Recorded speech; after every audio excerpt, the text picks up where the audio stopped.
Today's show is 5 ways to maximize your summer, which is from the 10-minute teacher vault in some of our most popular episodes of all time. So I recorded this with Angela Watson, and it's going to help you figure out some ways to make the most of your summer and be ready for fall. If you've been listening to the shows this week, you'll also know that I've been talking about her 40-hour Teacher Workweek Club, which closes for enrollment on July 15th. Check out coolcatteacher.com/save time, and I'll tell you more at the end of the show. The 10-Minute Teacher Podcast with Vicki Davis. Every weekday, you'll learn powerful, practical ways to be a more remarkable teacher today. Happy 5 Idea Friday. This is our last episode of season 1, and we're talking with Angela Watson about 5 ways to maximize your summer. I also want you to check out the show notes because we'll have a link to her 40-hour Workweek Club that is opening up that I recommend that will help you so much. So, Angela, how do we maximize our summer? I'm so excited to talk about this topic with you, Vicki. I mean, I think every teacher struggles with this, right? We think we have this like endless summer ahead of time, and we put up all the tasks until break thinking, oh, I'll do that in summer. Oh, I'll do that in summer. And then what happens every time is it flies by so quickly, right? It's gone before you know it. It is. So the first thing that you want to do, if you really want to maximize your summer, is to have a really clear vision for what you want your life to look like when summer is over. So a lot of times when we start talking about these kinds of things, people want to skip right to the actionable steps. But we can't do that until you have a good vision in place, because your vision is what keeps you pushing through, even when you feel like being lazy or you have interruptions and obstacles and other things keeping you from accomplishing your goals. If all you have is this mile-long to-do list of things that you have to get done over the summer, there's nothing that's going to motivate you to press through. So you have to be clear on your vision, on your why, before you start to take action. So set your vision and be really realistic about how much you can accomplish in just a few short weeks with your current energy levels and with your current commitments. And you have to also know, who do I want to be before I make my to-dos? Because your to-be should really impact your to-dos. Oh, I love that so much. Yes, exactly. What kind of person do I want to be? Yeah. At the end of the summer. That's so good. And remember, it's always better to underplan, right? And feel good about achieving above and beyond your goal than it is to overplan, because then you're going to feel like you weren't successful. So think about those to-bes. I love that. Think about your to-bes. Think about your why. You know, what is it that you want to have done this summer? Do you need to have devoted an entire week to not even thinking about work? Yep. So you can totally reset your mind, right? Yeah, for sure. Okay, what's your second one? So get clear on your vision and then list out your priorities. Rather than creating a mile-long to-do list, section off your list by high, medium, and low priorities. So the high priority goals are the things that are going to make that end of summer vision a reality. These are the things that must get done before school starts and that you are committed to doing no matter what. And don't add too many here, because remember, you have a limited amount of time.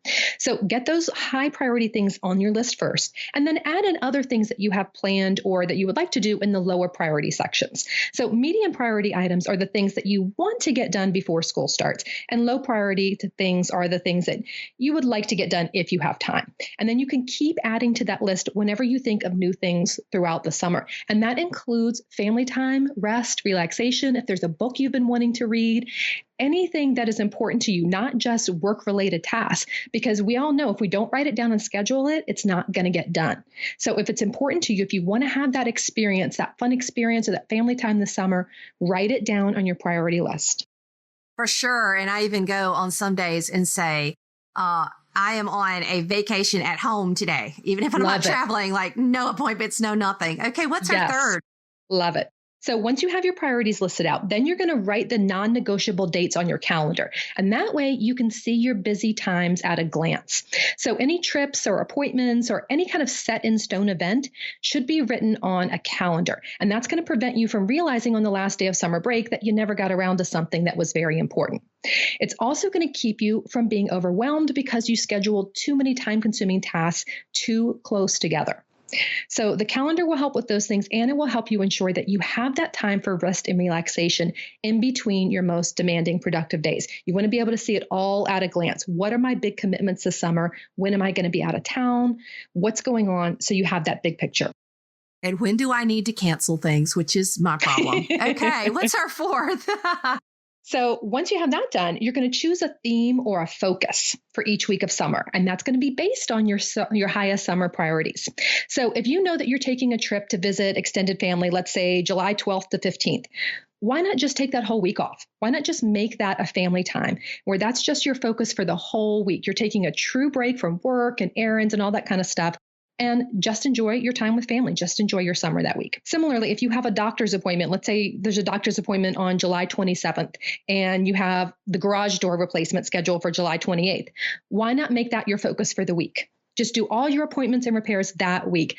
You're going to feel such a sense of accomplishment instead of feeling like you're constantly having contractors out and running all around. Try to batch those things. Make that your theme week and try to schedule similar tasks in there. So you can have more than one focus each week if you need to. The idea is just batching similar tasks so that you can get yourself in that appropriate mindset and focus on them without feeling like you need to be doing 100 different things. And that feeling of drowning and feeling like you have too much to do is not good to have all summer. And it can happen. Okay, what's our last one? So that's the only thing that you need to do in advance. And then what you'll do at the start of each week in the summer is you'll just look at your focus. You'll think about your vision, look at those long-term priority lists, look at that calendar, and that's when you'll create your to-do list for the week ahead. So if your focus for the upcoming week is, let's say, back to school prep, then break that large project down into actionable steps. Decide what you're going to do each day so that you're not taking on too much at once.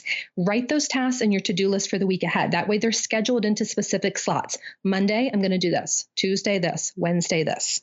And be looking back at that list of summer priorities to make sure you're moving yourself toward that end of summer vision. Angela, as I'm listening to all of this, what do you think the biggest mistake teachers make with their summers? Probably overscheduling. Assuming that you will have more energy in the summer just because you're not working, so you can just cram everything in. And for some reason, it just doesn't work that way. Mm-hmm.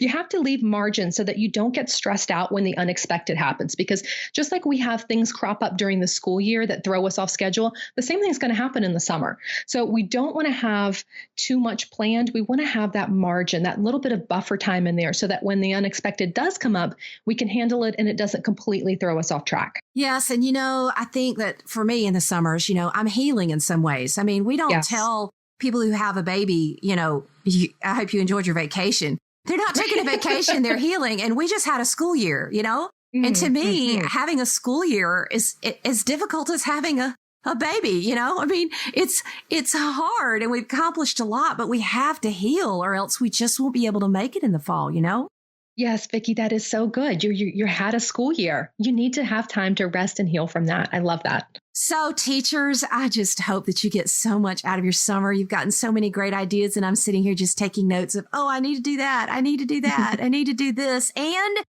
very soon, the 40-hour work week will be opening up. So I do hope you'll follow the links and follow what Angela does. She's really helped me be more productive and believe it or not, work less, but get more done. And for me, that says a lot because honestly, we wouldn't even be doing this podcast if I hadn't been a part of the 40-hour work week because I would just be at school all the time and I couldn't even record the show. So there you go. I hope you have a great summer.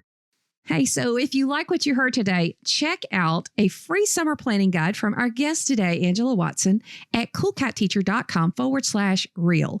I am an affiliate for Angela's 40-hour teacher workweek program, which means if you join, I do get a small commission. However, I only recommend products that I use and have improved my classroom.